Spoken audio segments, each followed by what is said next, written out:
Berdasarkan data dari We Are Social Februari 2025, saat ini ada sekitar 5,24 miliar pengguna media sosial di seluruh dunia. Meningkat 4% dari tahun sebelumnya, bahkan Indonesia itu masuk ke dalam negara yang paling sering menggunakan media sosial. Rata-ratanya sekitar 3 jam lebih per hari gitu ya. Kepercayaan itu kan animisme, dinamisme, sehingga memang orang mentreat orang dengan gangguan jiwa itu sebagai orang yang memiliki gangguan halus gitu ya.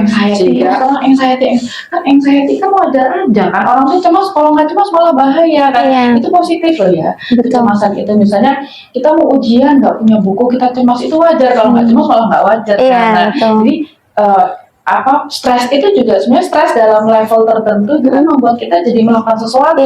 Ketimbang kita nggak melakukan sesuatu kan malah bahaya, udah mati rasa gitu ya. Dan berarti udah nggak ada dorongan untuk berubah dengan yang untuk mengambil keputusan, untuk melakukan hal yang emang perlu kita itu.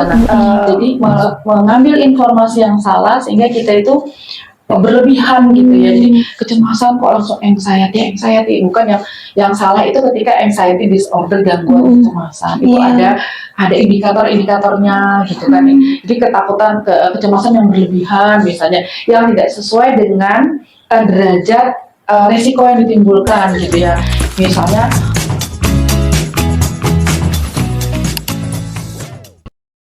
Halo Good Seekers, apa kabar semuanya? Bagaimana kondisi hari ini? Apakah ada yang sedang merasa stres atau mungkin memiliki tekanan?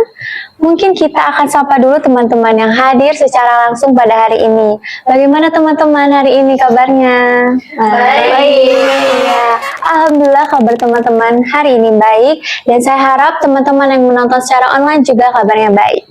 Kalau begitu, selamat datang di podcast bersama saya Hasna sebagai host yang akan menemani teman-teman berbincang, mengobrol santai hari ini, tetapi tetap relevan dan juga berbobot pastinya ya. Di era digital sekarang, kita seringkali menjumpai konten-konten media sosial yang berkaitan dengan kesehatan mental.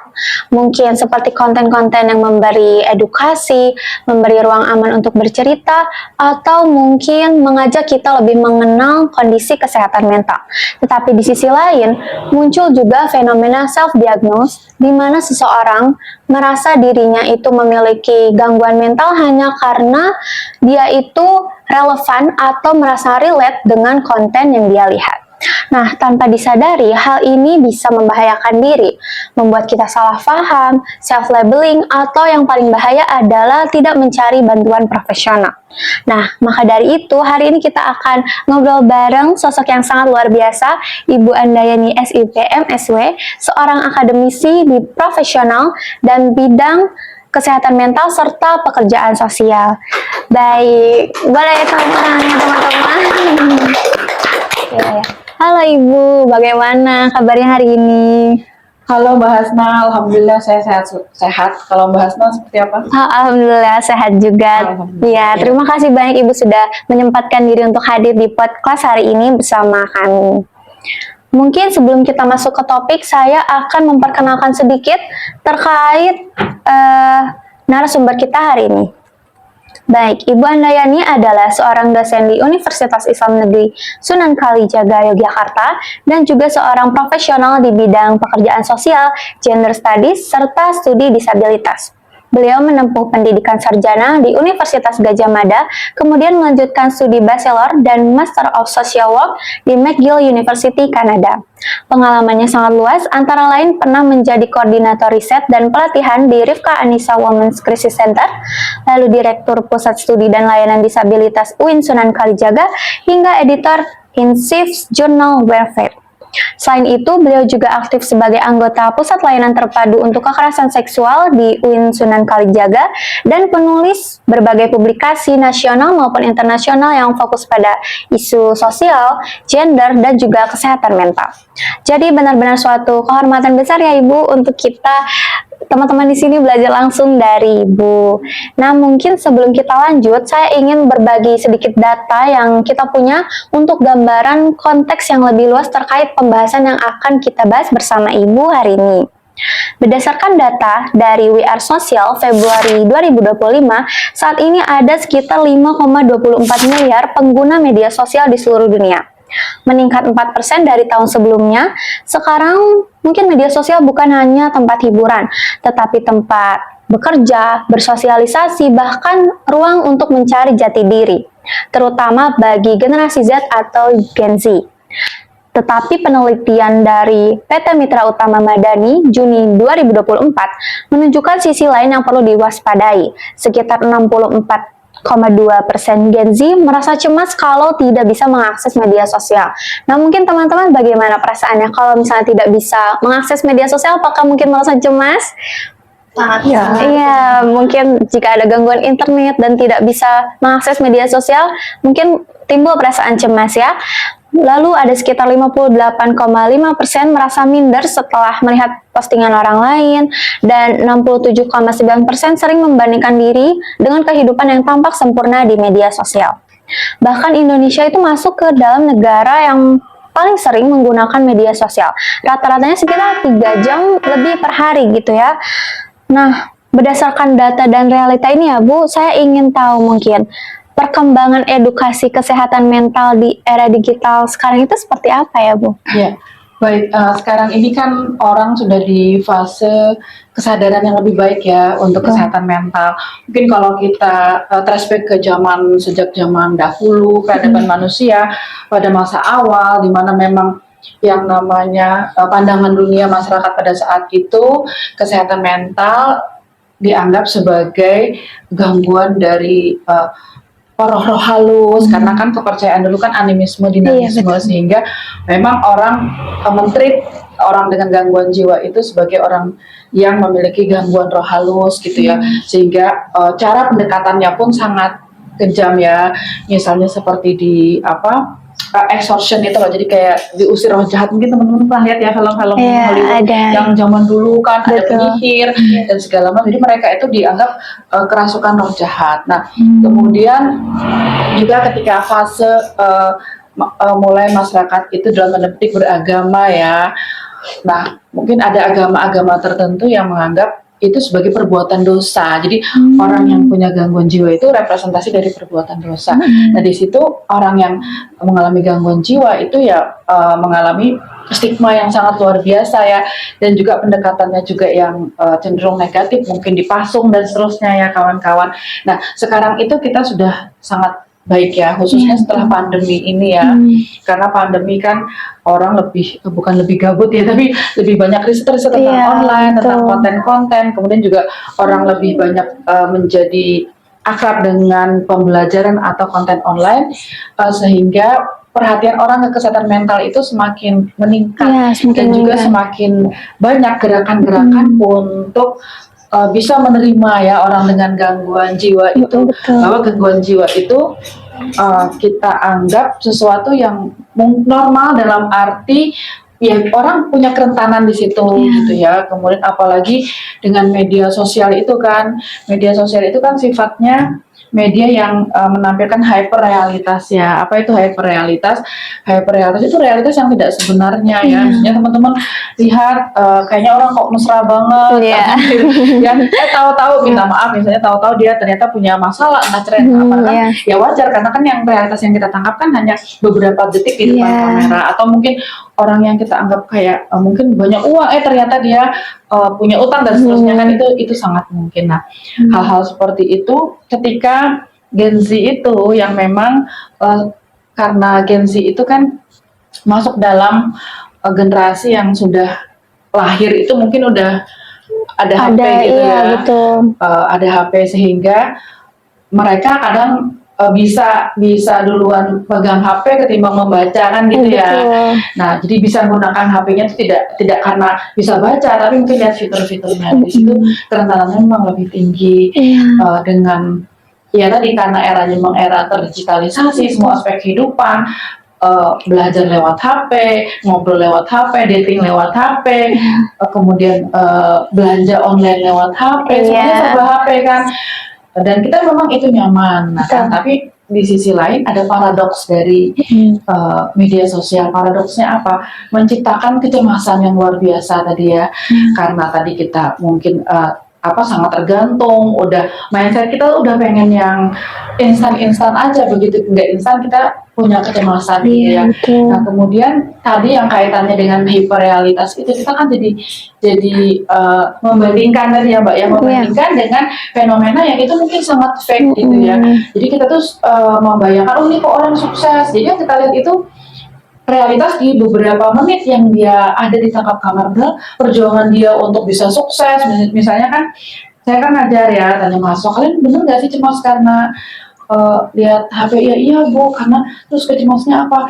Ya saya bayangin apakah saya bisa sesukses itu gitu. Kadang-kadang kan itu kan harusnya menginspirasi ya. Iya Bu, tapi kadang lihat gambaran kesuksesan orang juga saya jadi cemas. Nah, jadi memang kecemasan karena mungkin khawatir tidak bisa mencapai seperti itu, melihatnya mungkin langsung orang yang dengan prestasi yang sangat luar biasa. Tapi kan sebenarnya menginspirasi itu perjuangannya, yang mungkin juga dia melewati kesakitan-kesakitan yang mungkin membuat kita menjadi tidak harus terlalu takut, karena semua juga mengalami tantangan gitu dalam hidup. Itu sih Mbak kalau menurut saya. Iya, mungkin memang di era digital sekarang memang terbantu gitu ya, orang-orang jadi lebih mengenal kesehatan mental, tetapi banyak juga ya kayak hal-hal yang buruk jika tidak dikondisikan atau tidak kita atur gitu ya Bu. Nah mungkin karena tadi kita udah bahas gitu, tema hari ini tuh terkait self diagnose gitu.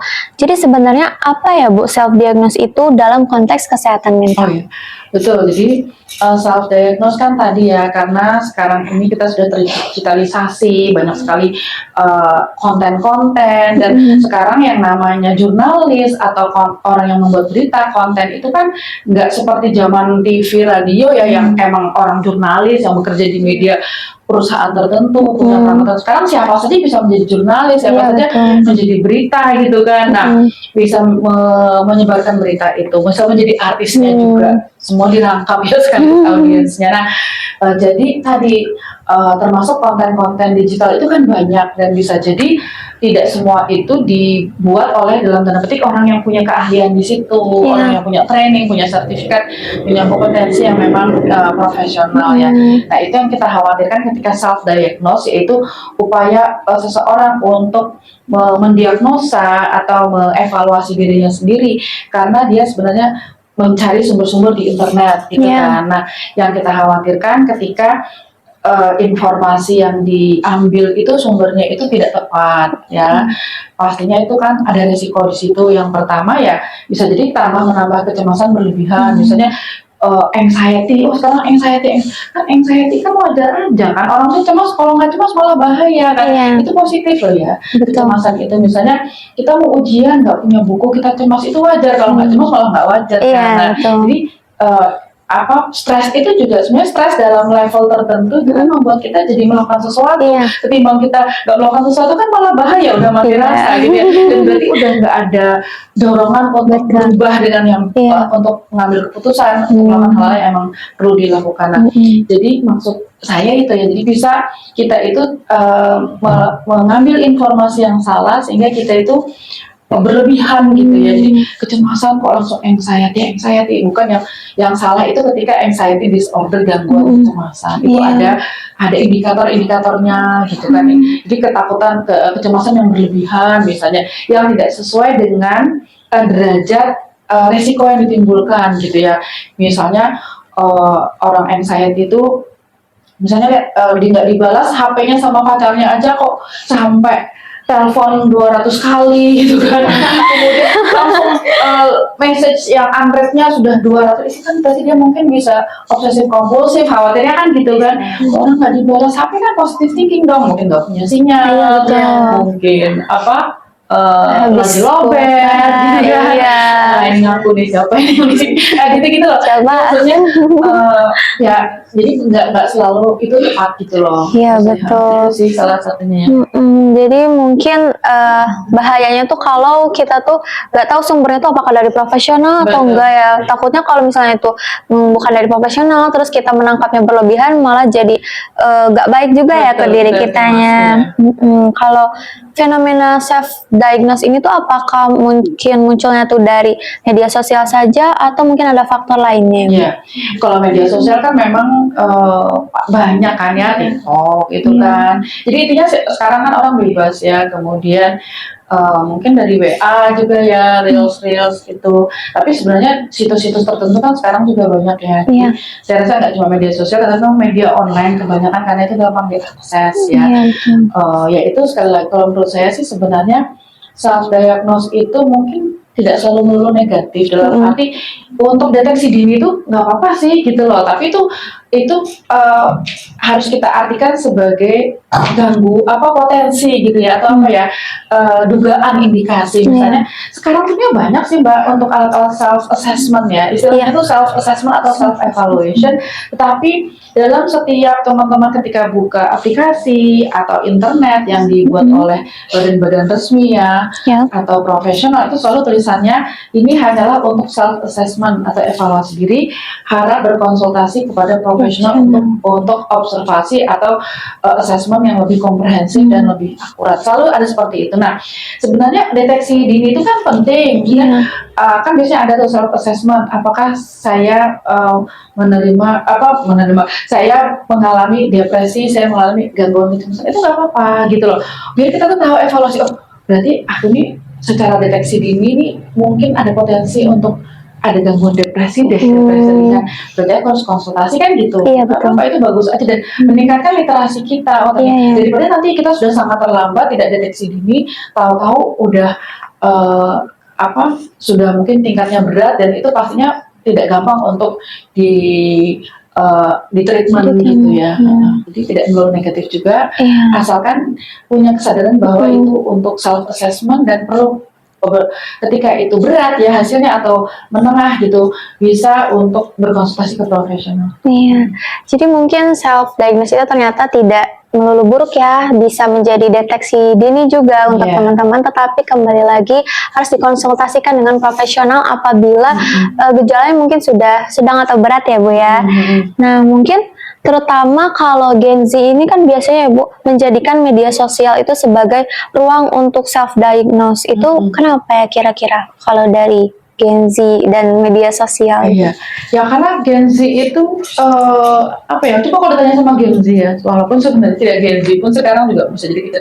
Tapi kalau Gen Z kan memang mungkin belum ada tanggung jawab untuk profesional ya, kayak untuk bekerja gitu, mungkin tanggung jawab secara sosial membina rumah tangga, jadi waktunya itu memang lebih banyak untuk ke diri sendiri kan. Nah otomatis HP itu menjadi teman banget gitu ya. Dan juga kerentanan Gen Z itu kan mengalami nomophobia ya, mungkin teman-teman tahu nomophobia itu no mobile phone phobia, jadi fobia ketika nggak ada handphone gitu loh ya. Itu banyak indikatornya tadi seperti kata Mbak, 4 jam lebih itu menggunakan handphone, tetapi ada catatannya lagi ya Mbak ya, tidak untuk tujuan yang produktif. Kalau misalnya dia 3 jam itu untuk ngedit desain grafis, dia kerja nggak masalah, memang kerjaannya pakai handphone gitu kan, atau untuk dia misalnya dia memang GoFood, misalnya dia provider GoFood ya dia pakai handphone kan nggak apa-apa. Jadi selain untuk tujuan produktif atau tujuan yang positif belajar itu bisa dikatakan kecanduan handphone. Nah, jadi kalau Indonesia kan memang termasuk berat ya. Statistik yang ada itu mengindikasikan Indonesia termasuk negara yang berat nomofobianya. Nah, jadi maksud saya ya memang tantangannya Gen Z di situ, ada kerentanan di situ, dan akhirnya tadi ya kecemasannya jadi bertambah kan, karena yang namanya handphone itu selain handphone itu juga membuat kita itu jadi berpikir instan, karena kita biasa handphone itu semua cepat, sehingga ketika antri di pom bensin terasa lama kan, lama gimana gitu, emang mau dikejar apa gitu, jadi pengen ngebut sih, kayak melihat lampu merah, jadi itu kan membuat kita tuh secara tidak sadar kecemasan kita tuh lebih tinggi, karena kita biasa instan kan, dengan sesuatu itu kita selalu tidak sabar dengan proses tadi kan. Kemudian juga tadi yang diperdalam lagi mungkin fear of missing out, selalu butuh validasi eksternal. Nah itu kan ya, butuh validasi eksternal, dan kadang-kala itu memaksakan diri gitu ya. Jadi kadang mungkin harus pengen di tempat-tempat yang instagramable gitu kan, di kafe-kafe, Iya. nggak sih? Betul, Di kafe-kafe tertentu gitu katanya gitu. Iya. Tapi saya sih kadang melihat, tapi menurut saya kalau itu realistis mungkin masih nggak apa-apa ya. Tapi kalau memaksakan diri itu ya, misalnya harus memakai baju tertentu, harus ke event tertentu, ke kafe tertentu yang nggak sesuai dengan kantong kan, Iya, betul. sayang. Berarti kita hanya butuh validasi eksternal yang sebenarnya juga itu belum tentu, dan kadang-kadang ada juga kecemasan ingin orang itu, apa maksudnya, validasi eksternal itu diukur juga dengan banyaknya like, subscribe, kemudian apalagi validasi Iya. komen. Ketika orang nggak komen terus ngerasa tertekan. Iya. Orang kan belum tentu bisa komen gitu ya. Betul, Dan betul. ketika orang nggak komen juga belum tentu kita nggak bagus kan gitu. Iya. Ya orang nggak komen itu kadang ya emang nggak sempat aja. Iya. Tapi itu benar-benar real. Terjadi, Ada orang yang iya, masih betul. kalau orang nggak komen itu belum tentu nggak mengapresiasi gitu ya. Iya. Kadang saya ketemu misalnya itu loh, aku suka loh lihat kamu misalnya, tapi saya jarang ya ngupdate status ya.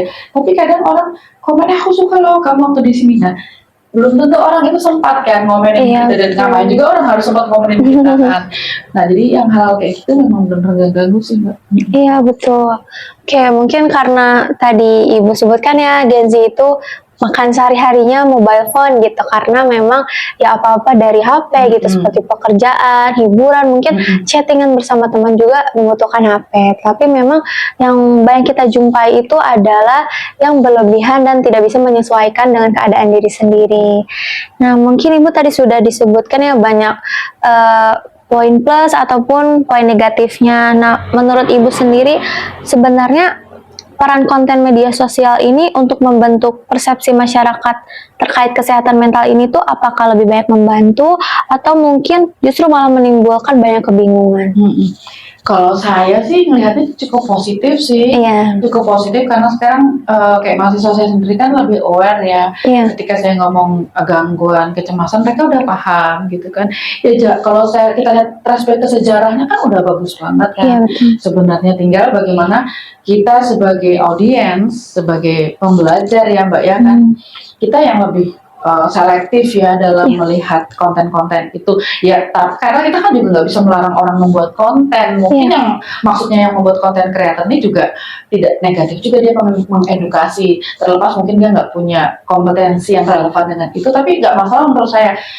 Itu semangat yang menurut saya penting kita apresiasi dari Gen Z ini kan, untuk melakukan sesuatu yang positif gitu, untuk menyebarkan hal-hal yang positif, mengedukasi orang lain. Tinggal dari kitanya sendiri kita pahamkan. Berarti kalau kita pengen lihat konten-konten, nggak apa-apa kita misalnya kita akses ya konten-konten Gen Z itu, tapi kita juga mungkin perlu mencari perbandingan dari konten-konten yang lain, karena kan kalau media sosial itu biasanya memang singkat dan praktis gitu kan. Tapi kalau kita punya waktu ya kita baca juga situs-situs yang lebih dalam tanda petik resmi, yang official ya, misalnya dari WHO, dari Kementerian Kesehatan, misalnya gitu ya.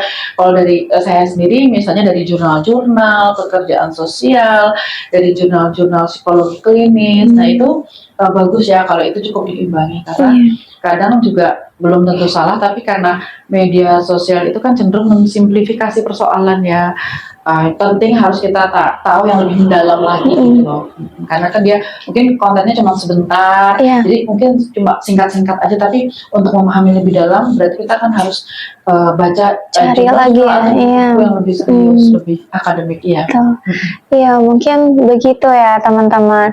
Jadi penjelasan terkait kesehatan mental di media sosial ini bisa sangat membantu apabila kita bisa mengartikan itu, misalnya kita dapat informasi tapi tidak langsung nangkap, tetapi kita harus cari lagi dari sumber yang terpercaya, mungkin seperti itu. Jadi yang membingungkan ini sebenarnya bisa kita kontrol lagi dengan kita literasinya lebih baik gitu ya Bu ya. Ya tadi mungkin kita sudah membahas definisinya ya teman-teman. Nah sekarang saya ingin masuk ke bagian yang lebih serius sedikit mungkin ya, dari self-diagnose tadi ini ya Bu ya. Mungkin apa saja sih risiko yang muncul kalau misalnya seseorang melakukan self-diagnose ini tanpa bantuan profesional?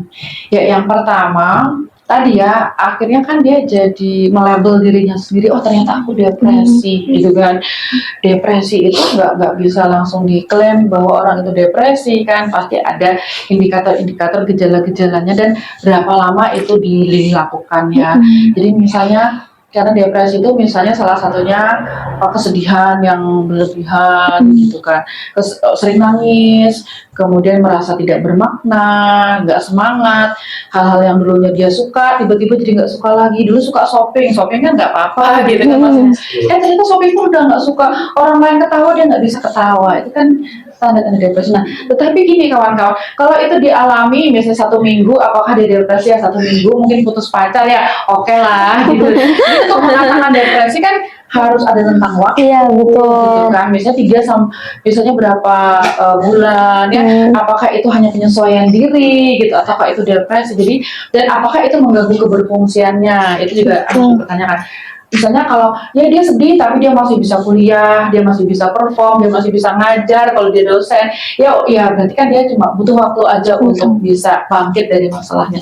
Tapi kalau dalam waktu tertentu gitu kan, dalam waktu yang relatif menengah atau panjang, dia tidak bisa kerja, dia nggak bisa melakukan keberfungsian sosialnya, nggak bisa berfungsi sebagai ibu, anaknya ditelantarkan ya, bisa jadi itu memang depresi. Nah, disinilah kan peran dari si psikolog klinis, pekerja sosial klinis misalnya, atau psikiater ataupun pekerja sosial, pekerja mental health lainnya ya, untuk memberikan diagnosa itu. Dan diagnosa pun kan tidak hanya lewat kuesioner ya Mbak ya, biasanya ada observasi, ada wawancara, berapa kali pertemuan begitu. Iya, betul. Iya, mungkin kalau misalnya self diagnose tanpa bantuan dari profesional bisa membahayakan diri mungkin ya, karena tidak tahu harus mengarah kemana, tidak tahu itu penyesuaian diri ataupun mungkin benar-benar mengalami kondisi kesehatan mental. Nah, mungkin banyak sekali orang yang berpikir bahwa dirinya itu hanya ingin mencari jati diri atau mengenal diri sendiri, tapi malah memperburuk kondisinya. Jadi bagaimana ya Bu kira-kira cara kita membedakan antara self-awareness yang sehat, konstruktif, dan juga self-diagnose yang justru bahkan mungkin membahayakan kita? Ya, jadi kalau self-awareness itu kan sebenarnya itu literasi kesehatan mental ya. Apa itu literasi kesehatan mental? Artinya kita mengetahui bagaimana sih tanda-tanda orang yang sehat itu gitu kan, ciri-ciri gangguan mental secara umum. Misalnya kalau gangguan mental secara umum itu bisa jadi kurang tidur secara fisik ya, kurang tidur atau tidur terlalu banyak, kurang makan atau makan terlalu banyak ya, ekstrim pokoknya. Kemudian juga tadi perasaan sedih, terus mood yang sangat bisa gampang berubah, itu potensi-potensi. Kemudian menarik perilaku, menarik diri dari lingkungan sosial ya, itu sudah kehilangan minat, tidak bertenaga, tidak punya energi, itu tanda-tanda umum dari gangguan mental. Dan itu juga sampai halusinasi ya, mendengar sesuatu yang kata orang lain nggak ada, atau merasakan sensasi yang lain, nggak cuma mendengar, melihat, mencium dan seterusnya. Nah, maksud saya itu kan memang sebaiknya kita punya literasi itu, kita punya awareness di situ ya, mengenali tanda-tanda umum, tahu kalau orang yang sehat itu seperti apa. Orang yang sehat itu ya punya persepsi diri positif, menilai orang lain juga positif, punya tujuan hidup, bisa menghargai bisa bersyukur, bisa bahagia, tetapi juga menerima kerentanan diri sendiri bahwa ya wajarlah orang itu kalau bisa sedih, bisa ini gitu ya. Nah, oke, jadi tahu definisi sehat secara mental, gangguan mental, ciri-ciri gangguan mental secara umum aja, dasar-dasar, dan tahu bagaimana kira-kira coping. Coping itu ya kita harus bisa coping sesuatu yang positif, jangan yang negatif. Nah, itu kan kita harus punya awareness itu. Nah, pasti beda dong dengan self diagnose. Kalau diagnose kan hanya keterampilan bahwa atau tahu, oh ini aku ciri-cirinya ini, ciri-cirinya ini gitu. Nah, tapi tadi sekali lagi self diagnose tuh nggak apa-apa untuk kita jadi refleksi, oh aku udah masuk belum sih, kalau kira-kira aku nih kayaknya kalau dari self diagnose yang self assessment yang ada di internet, kayaknya aku nggak cuma ringan, ini sudah masuk ke sedang. Berarti kalau sedang kan sebaiknya ke profesional ya, apa itu udah berat. Tapi kalau mungkin masih ringan, tapi bukan kita menormalisasi ya, misalnya ya kayak aku ada tanda-tanda untuk gangguan kecemasan deh, itu bisa untuk kita self healing biasanya ya, misalnya kita curhat ke teman, kita menulis jurnal, kemudian kita mungkin ya kita healing sendiri gitu kan. Kalau yang ringan insya Allah mudah-mudahan bisa gitu ya. Ya kembali ke kita sendiri sih. Menurut saya itu akan berbeda ya Mbak kalau self diagnose tadi itu apa kalau self awareness kan lebih seriusnya sebenarnya. Semua orang harus punya self awareness itu. Punya literasi. Mungkin jadi seperti itu teman-teman. Jadi mungkin untuk membedakannya gampang ya. Kalau self awareness itu kita itu harus punya mungkin pengetahuan dasar ya terkait gangguan-gangguan dari kesehatan mental atau kondisi mental lainnya supaya kita aware atau kita kayak tahu aja gitu ya. Kalau misalnya self diagnose itu beda lagi ke tadi. Kalau misalnya kita berlebihan ataupun kita tidak ada bantuan profesional itu akan berbahaya. Tetapi tetap saja bisa jadi deteksi dini untuk kita sendiri ya Bu ya. Nah mungkin tadi kita udah banyak sekali membahas terkait definisi, risiko. Mungkin sekarang kita akan masuk ke sesi yang paling seru nih, mungkin yang teman-teman tunggu juga, yaitu Q&A bareng teman-teman mahasiswa di sini ya Ibu.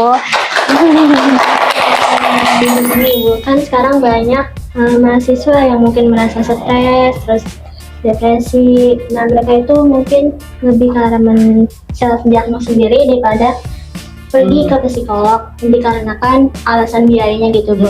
Ibu, apa yang sebenarnya yang membuat mereka itu memilih untuk menenangkan diri dia sendiri dengan cara tersebut daripada pergi untuk mencari bantuan pada psikolog tersebut Ibu? Dan apakah itu masuk dalam tren atau berbahaya? Jadi ini ada suatu fenomena ketika ada seseorang itu yang merasa dia memiliki literasi atau pengetahuan yang cukup tentang kesehatan mental dan kemudian diperkuat dengan pengalaman cerita pengalaman dari teman sebayanya dan kemudian memunculkan self diagnose bagi dirinya sendiri. Kemudian bagaimana pandangan Ibu mengenai fenomena tersebut?